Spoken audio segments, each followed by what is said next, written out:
Meu nome é Liliane Macedo de Souza, sou aluna de pós-graduação em História da Arte pela Pontifícia Universidade Católica de Minas Gerais e venho apresentar o trabalho aprovado pelo Comitê de Teoria e História da Arte por ocasião do 31º Encontro Nacional da ANPAP, intitulado Performance Anticampo em Fogo Inextinguível, de Arum Farok.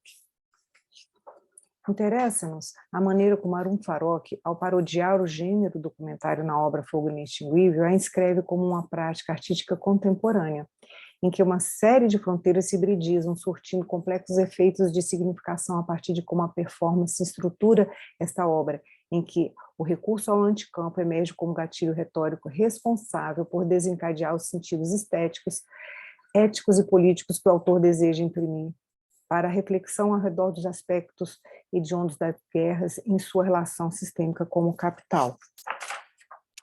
Arum Farok surpreende pelo hibridismo de suas inúmeras atuações e produções.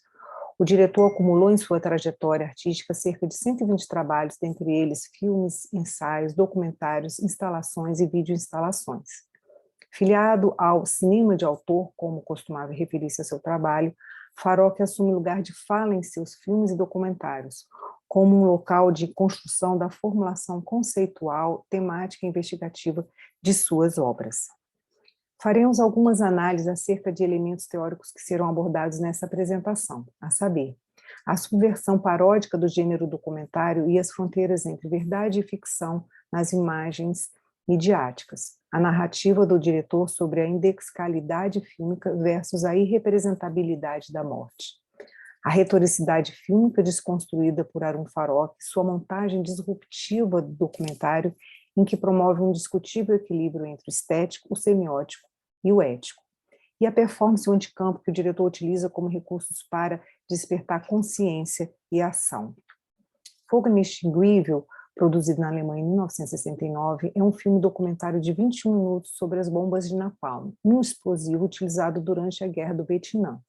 No filme, o diretor opta por explorar de maneira indireta o impacto nefasto que a substância química tem sobre os corpos atingidos e a instrumentalização do saber científico pelo capital encarnado pela indústria bélica. O filme se inicia com o diretor se deslocando para uma mesa em que lê um depoimento de uma vítima do napalm, dado ao Tribunal de Crimes de Guerra do Vietnã em Estocolmo. Então, ele faz o seu deslocamento e o uso do recurso do anticampo, que descreveremos a seguir. No filme, o diretor se inquieta com o processo de neutralização do olhar humano, que leva a efeitos como a banalização da violência.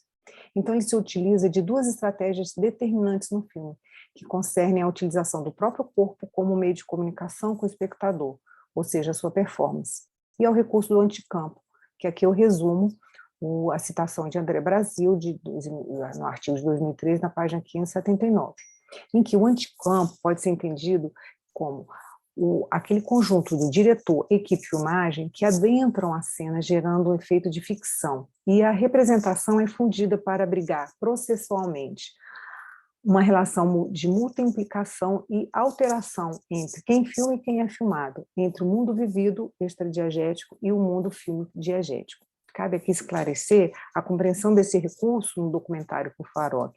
Diegético encerra a noção narrativa que habita nos limites da obra, e extradiegético é a noção da narrativa que extrapola os limites da obra, do que ela representa e nos apresenta. Essa esfera mantém uma relação com a narratividade interna, mas são distinguíveis.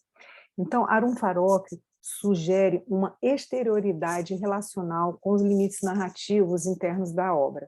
E é nessa fronteira entre o diegético e o extradiegético que o componente crítico do pensamento do diretor emerge e atua. Há um certo tom, usaríamos dizer, de brechiniano neste recurso. O espectador é constantemente avisado de que está diante de uma encenação, de um artifício que serve a um despertar crítico da realidade denunciada pela obra. Após ler o depoimento da vítima, o diretor encara a câmara, com a intenção de compartilhar com o espectador a necessidade de uma real compreensão da severidade do pacto que as imagens mantêm com a indústria da morte, a indústria bélica. Então, endereça perguntas ao espectador. Entre as perguntas destaco as seguintes: como nós poderemos mostrar o napalm em ação? E como poderemos mostrar a vocês os danos causados pelo napalm? Se mostrarmos imagens de queimaduras por napalm, vocês fecharam os olhos. Primeiro, vocês fecharam os olhos para a memória. Depois, fecharam os olhos para os fatos. Depois, fecharam os olhos para todo o contexto. São perguntas que norteiam a abordagem conceitual da obra do diretor e que, por sua vez, encerram os impasses éticos que são determinantes para a reflexão que ele deseja promover a partir de sua obra. Ou seja, como fazer o espectador escapar do horror sensacionalista que a apresentação gráfica da violência física, dos efeitos do napalm gera para que ele, o espectador, efetivamente seja convocado a agir. As indagações levantadas por Farok são importantíssimas para a representação das questões indexicalizadas no contexto do documentário, a saber, o que se pode e o que se deve representar numa imagem, assim como a sua veracidade indiciária, ou seja, a verdade que se vincula a uma primeira instância à lógica referencial que caracteriza a experiência videográfica e fílmica, assim como a origem documentária, associado às fontes das quais depende o gênero do documentário. A partir desses questionamentos, Farok realiza sua performance. Ele se auto-imola ao apagar um cigarro aceso em seu próprio braço, enquanto uma voz narra em off. Um cigarro queima 400 graus e continua. O napalm queima 3.000 graus, ou seja, cerca de praticamente 10 vezes mais que uma ponta de cigarro acesa. Nesta performance, vemos que a retoricidade fílmica historicamente adotada pelo gênero documentário é aqui desafiada, ou seja, a estrutura da obra enquanto uma entidade de linguagem, os seus mecanismos de funcionamento sígnico é parodiado. As características reconhecíveis de um documentário, apoiadas em determinada gramática fílmica, encarregada de emprestar veracidade às imagens ali contidas, são perturbadas. Farok, então, ele opta por não mostrar vítimas. No filme, a performance visa mostrar a impossibilidade de se representar nas imagens o morticínio e as devastações que se alastram com as explosões das bombas de napalm. Uma grande dimensão da morte não é representada, muitas vezes sendo mais impactante a sua seletividade, porque frente à morte, nos situamos no limiar dessa referência, que no caso de uma guerra, o espectador não consegue sentir o circunstancial. As vidas apagadas não são mais apresentadas. Diante desse contexto, viemos aqui ressaltar que uma das características mais marcantes do diretor Farok é a criação inaugural de uma taxonomia imagética para descobrir a ideologia subjacente à técnica e de que maneira essa técnica permite criar formas de pensamento. Entendemos que o diretor cineasta implica seu olhar para definir o sintagma da narrativa que pretende veicular, correspondendo à sua postura de ativista político. Ao se valer de uma inesperada performance em fogo inextinguível, Arun Farok inscreve a memória da guerra do Vietnã em seu corpo.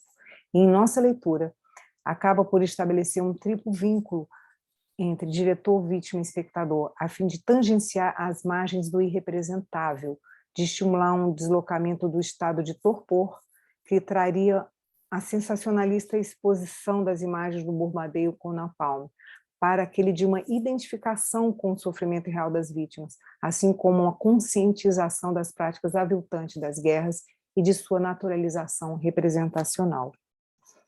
Aqui me despeço e agradeço a oportunidade de apresentar o meu trabalho aprovado pelo referido comitê, me coloco à disposição e espero ter podido corresponder às expectativas do 31º Encontro Nacional da ANPAP com a nossa apresentação.